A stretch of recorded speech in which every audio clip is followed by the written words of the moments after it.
Hello everyone, my name is Riley, RDW Glass, and today in this video we're going to be going over point pulling. At the end of the video we'll describe a little bit of why we do the point pulling, and during the point pulling we will describe what we're doing. Make sure you're liking these videos. If you're liking what you're seeing, please feel free to comment anything that you'd like to see me create in the future, or video topics that you'd like to see in the future. Subscribe to the channel, and I'm going to flip the camera around, that way we can get into the torch action. Alright, I'm going to take the camera off of here real quick and zoom in on this little thing I made. So thank you for supporting, or thank you for your support, and here are the places you can buy the glass. The RDW Glass website, we got the RDW Glass Instagram, and our Etsy. The website has pretty much all the glass we have available. Instagram, we do daily posts as well as auctions. And on Etsy, I just have some resin arts like trays and whatnot. Alright. Get my glasses on. Safety first. Alright. Propane. Now, oxygen.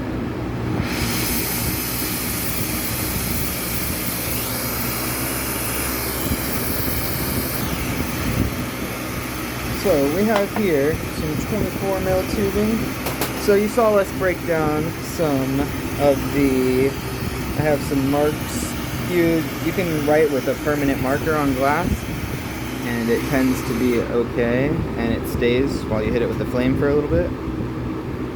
So we're going to go to this one first because we have a little bit more to grab on this side.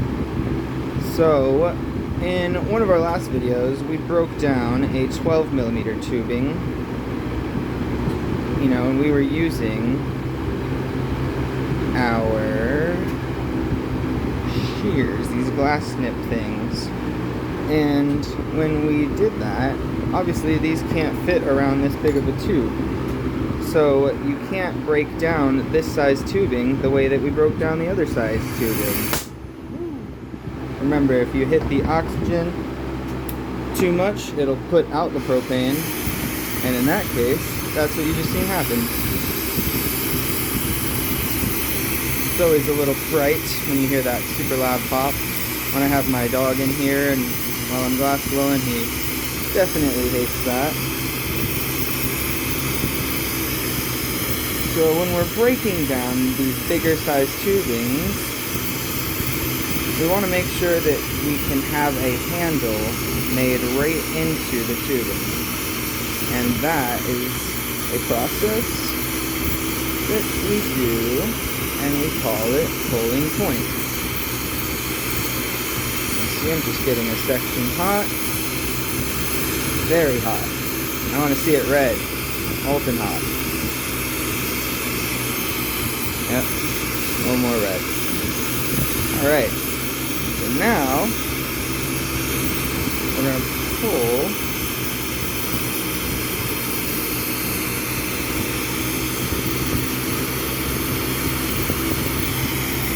and we just pulled a point. Now what we're going to do is we'll burn it off the longest end. And now we have this little thing. You want to pop this open because you don't want air just like stuck in anything. Yeah, it usually pops itself open. Yeah, now you have a little hole there. So once this cools down, you'll be able to hold this and work that tube. And really what you'll do is just be able to hold this to where you can pop this open and put a blow tube on there. Now we have this piece left. We probably should have pulled that longer, but it's okay, we'll do it with a punchy.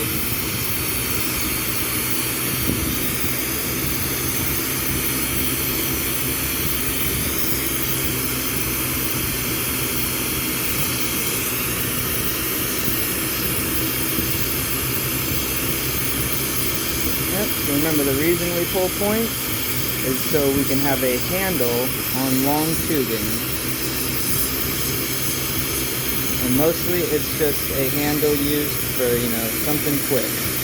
And you see I just attached a punchy there.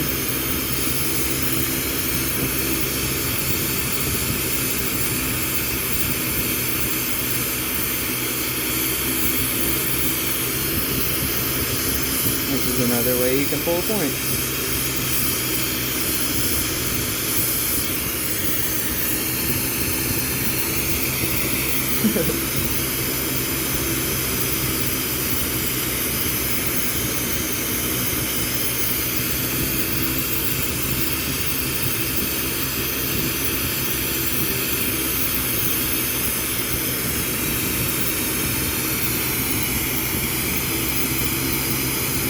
Now you have a perfect handle that you can use.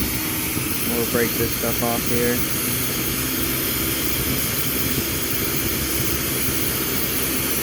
And I actually left a little hole in the end of this one, so I'm going to blow into it and pop that.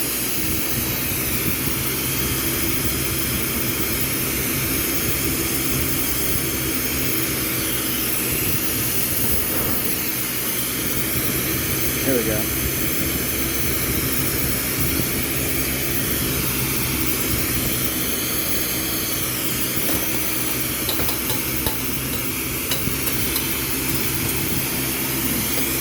Pull 2 points right there.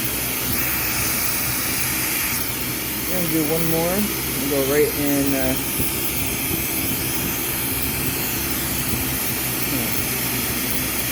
I'm going to do the end again.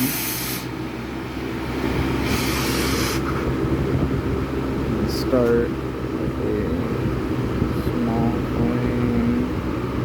Get that section hot. Then kick the freaking oxygen up. Remember that black, like ashy looking stuff that goes on to the piece? That is just called soot, and that is actually pretty useful because it coats your piece in heat, gets it nice and coated in heat.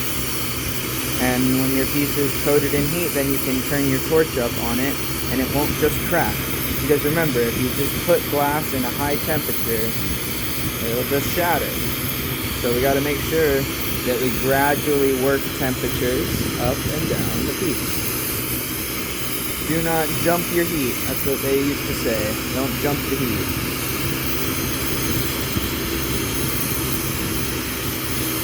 Alright. And I want to get a larger section hot this time because I realized on the last one that if I had a little more of the section hot, then I could have pulled a longer point in one go. Alright, I'm gonna try. Let's see. Remember, it gets hot, so you gotta be careful with your fingers. Oh yeah, that's perfect. This used to be something that would be like one of the tasks that you could do at Zen Glass Studio, because they needed a bunch of points pulled for all the stuff that they do. They do a lot of wine glasses. If you ever want to make a wine glass, definitely look into Zen Glass Studio if you're in Florida. They are awesome, man.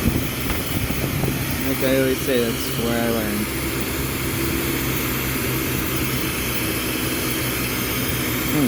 Alright, we got a hole there. We got a hole there. Let's take our little nip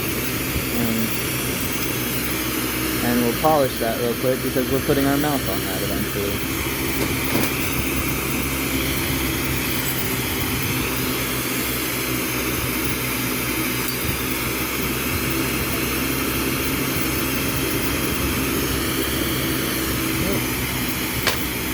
Alright. Not hard at all, right? And remember that this can be very useful. When you take these points and you pull them, what you're doing is you are allowed to, have a handle. Now right there you can see that we just didn't anneal this. And that's a great example of what can happen when glass just goes from hot to cold.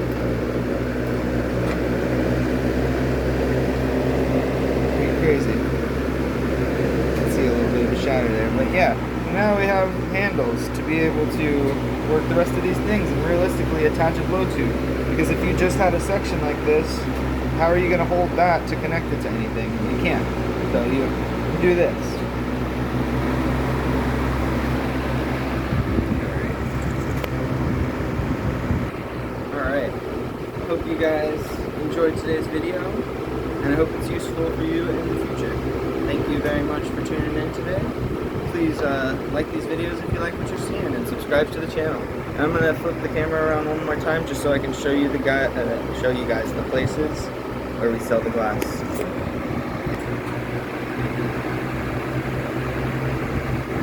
Our website, our Instagram, and our Etsy. We also have an eBay, but I don't really have anything posted on there right now.